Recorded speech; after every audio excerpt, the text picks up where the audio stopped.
Hello, it's Cried here with a breakdown for Great Hammers, a recently buffed weapon class in 1.06. And yes, the detailed 1.06 changes video is on its way, and there are changes that are not listed in the patch notes. With 14 Great Hammers, there are two things that I find quite interesting. First, all 4 of the unique hammers have a faith requirement.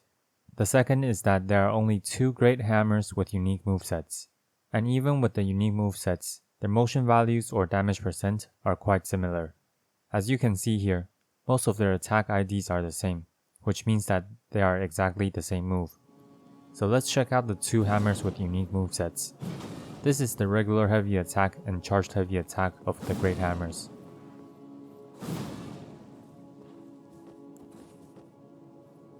This is the Beastclaw Greathammer's heavy attack and charged heavy attack.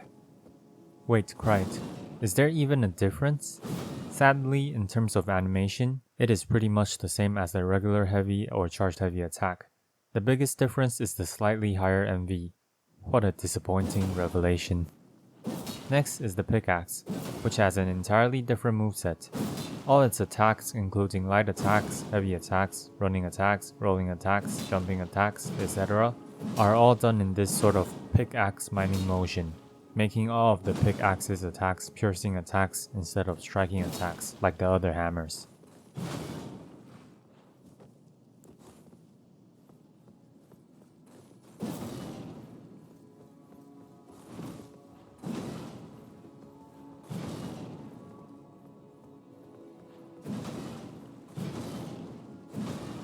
Next comes the length of the Great Hammers, which is a bit more important than normal and will come into play later.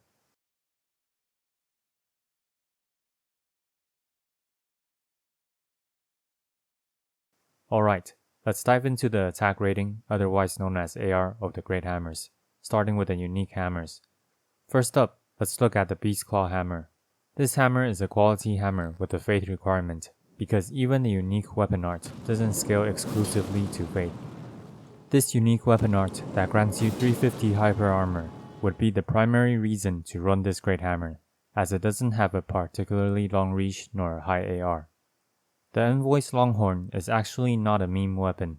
Not only does it scale quite well to faith, its weapon art scales exclusively to faith, so you have a very clear investment. Furthermore, this weapon art deals a truckload of damage, which is especially potent on larger enemies, as you can land more of the bubbles. For PvE, this is probably the best bet out of the 3 horn weapons that blows bubbles. The weapon art itself also grants you 124 hyper armor. The Devourer's Scepter has some pretty hefty stat requirements, which contributes to the fact that this weapon isn't very efficient with its stats. Its unique weapon art, Devourer of Worlds, scales mostly to the fire damage of the weapon, and only the faith portion of the weapon increases its fire damage. However, in terms of AR, it scales better to strength and dexterity, and has a high requirement for both of these stats. For the same amount of stat investment, it also has a fairly low AR. It is, however, the longest Great Hammer though. One thing to note is the weapon art doesn't grant you any hyper armor, so you want a decent amount of distance or poise to be able to cast the skill without getting interrupted. Every enemy hit by this weapon art will heal you for 15% of your max HP, so it can be quite decent for exploration. Following the Scepter is the second longest Great Hammer, Cranial Vessel Candlestand. This weapon can get extremely high AR with strength and faith investment, but the fire spewing out from its unique weapon art, Surge of Faith, only scales to faith. Still, even with a pure faith investment, this weapon has a high AR. The weapon art can be chain casted into itself and covers a huge radius, but it is quite RNG where the flame falls. It completely melts when you can stand under whatever you're trying to kill, or if the target is big enough to take multiple hits while you stand beside them, but otherwise the damage ends up being quite spread out. The initial cast has quite a long startup, but you can chain cast into itself at a much faster speed. Every cast including chain casts of this move grants 124 hyper armor. Next, let's move on to the regular hammers, a few which thankfully have passives to make them more of a consideration. Otherwise, it would be pretty sad that there are 10 regular hammers with only the pickaxe having a different moveset. For the rest of the regular hammers, Large Club, Curve Great Club, Battle Hammer, Rotten Battle Hammer, Great Mace, and Brick Hammer, there is going to be some interesting conclusions that don't just end up with the higher weight hammer being automatically stronger, which is quite unlike many other weapon types. Wait and see. First, starting from the heavy infusion, I've put the normal hammers without a passive here from lightest to heaviest. The next sheet shows the great hammers with passives. As you can see, their weight is actually fairly similar. These are their stats at 80 strength soft cap. Here, you will realize that the Curved Great Club, which has a higher AR at 56 strength, now has a lower AR. This is because it has higher base attack but lower strength scaling. Next comes the Fire Infusion, which is a split damage version of Heavy. I'll tell you straight up right now, the split damage nature just makes fire not a great infusion for the great hammers, unless you have really low strength, below the 56 strength mark. Next comes the Keen Infusion, and this will probably come to nobody's surprise, with the great hammers having such high base strength requirement compared to low base dexterity requirement. None of the great hammers actually do better on dexterity. Even the Curved Great Club is better on heavy. The Celebrant Skull also scales okay to dexterity, but is still inferior to the strength version. Furthermore, the Celebrant Skull is not a good weapon. It really is for the room farm, but there are better room farm options. Therefore, we can conclude for the great hammers to not use Keen or Lightning Infusion, because the base strength requirements really just makes either infusion bad on this weapon type. I'll show the Lightning Infusion just to show some numbers. While this is a reflection of the Fire Infusion on the dexterity side, do remember the strength requirements aren't met here, so it actually costs a lot more stat points. This means that we're left with just the Heavy Infusion. So let's take another look at the Heavy Infusion, while taking into account the weight of the great hammers. Here is the endurance difference without any of the equip load talismans for medium roll. First up, we eliminate the Battle Hammer. For also being 10 weight at 56 strength, it loses to Curved Great Club. And if this is the 80 strength soft cap, you will clearly see the Brick Hammer, which is longer, has higher AR that 2 or 3 endurance difference cannot cover. Next, if we assume just 1 point of difference for the Brick Hammer versus the Great Mace, for example, by subtracting 1 strength from the 56 soft cap, we see that their AR difference is actually quite similar. Now we go back to the ranges. I've highlighted the ranges of these Great Hammers. You can immediately see that the Great Mace has a much longer range than the Brick Hammer for 1 less AR. Even at the 80 strength soft cap, where Brick Hammer has higher scaling, if we take away 1 strength of difference, the AR difference is only 1% for a much shorter Great Hammer. Even when both are at 99 strength, the AR difference is only 1.7%.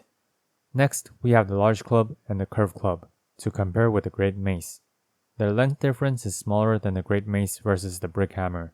Furthermore, as you can see here, their AR difference is also larger, even though they're still only 1 or 2 endurance apart. So this is really a choice between whether you think the additional length is worth it. Taking everything into account though, I'd probably choose the Great Mace for the Heavy Infusion. As for the 4 other Great Hammers with passives, Celebrance is easily eliminated because it's just a weak hammer with a room farm passive. But for the 3 other Great Hammers, their AR difference is only slightly lower than the Great Mace at the same investment level. I think the Great Star has a stronger passive than the Great Horn Hammer, as it is much easier to heal more from the Great Star's passive. Furthermore, it also has base bleed. The Pickaxe, on the other hand, has its Pierce moveset. Both are worthy considerations. Next, quality is once again something more suited for late game PvE, when you have tons of spare stat points, because at meta PvP levels, you will just do worse than heavy with the same amount of stat investment. Just how much worse? Let's take a quick look. Here on the Quality Infusion, we are investing 96 stat points, versus 72 stat points from the numbers I used calculating for Heavy at 80 strength. Overlapping the numbers on top, we see that Heavy Infusion still has a higher AR for most of the Great Hammers, and the only hammers that have higher AR on Quality Infusion only have a slight AR advantage, with 24 more stat points spent. Flame and Sacred are 2 sides of the same coin at max weapon upgrade. You're just picking between the element. One particular Great Hammer to note is the Curved Great Club, which has a much more superior AR than the alternatives. As for the next page, both the Great Horn and Pickaxe also have a decent AR. However, The Great Stars, as I've said, has a better passive than the Great Horn, and comes with base bleed. The pickaxe's strong point is its piercing attacks that deal damage bonus on counter hits.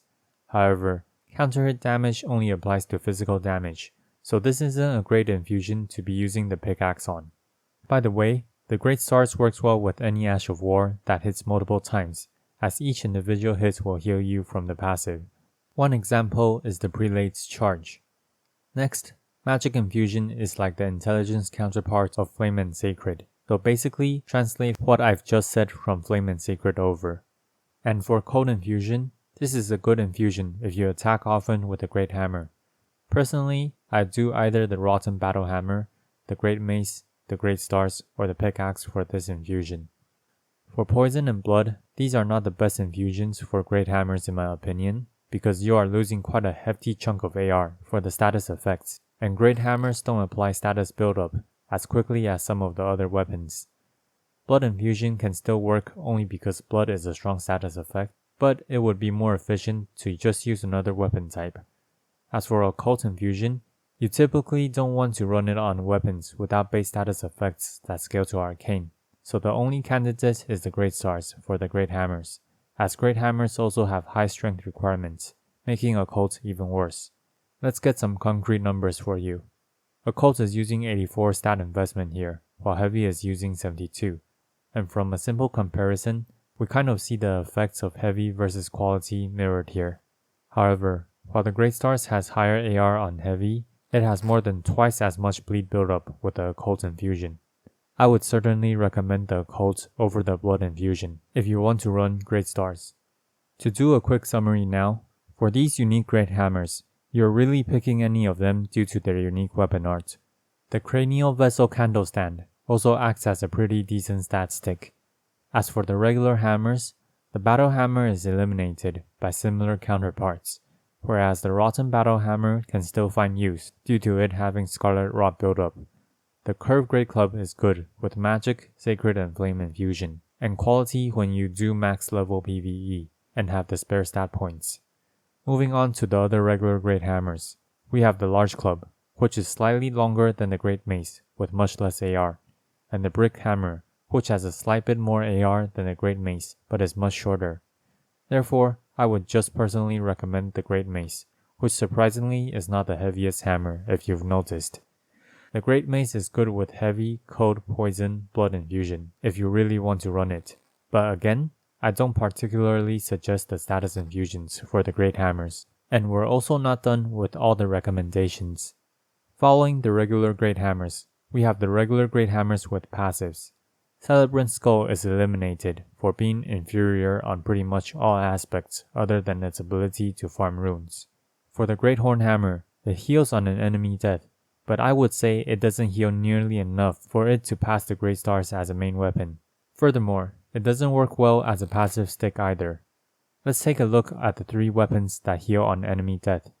If you just want a passive stick, the Serpent God's Curved Sword has a strictly stronger passive with less weight. If you want more heals for 3.5 more weight, you can have a Great Sword that has a passive twice as powerful. Not to mention, you don't even need to use Blasphemous as a raw stat stick because of how strong the unique weapon art is. Therefore, if you want healing on a Great Hammer, I would take the Great Stars. For a bit less AR than the Curved Great Club or Great Mace, you gain a passive heal on hit effect and base bleed. This is my most recommended Great Hammer. Oh, and the Pickaxe with its Pierce moveset for PvP. Although, you do suffer from the lack of variety of its moveset. You don't really get a lot of horizontal area coverage. Anyways, like and subscribe, and if you want to support the channel, you can buy my book and request a topic from me by sending me the receipt with the topic of your choice on my Discord or to my Gmail. You can also choose to expedite a topic I am already going to cover. Thanks for watching, see you next time.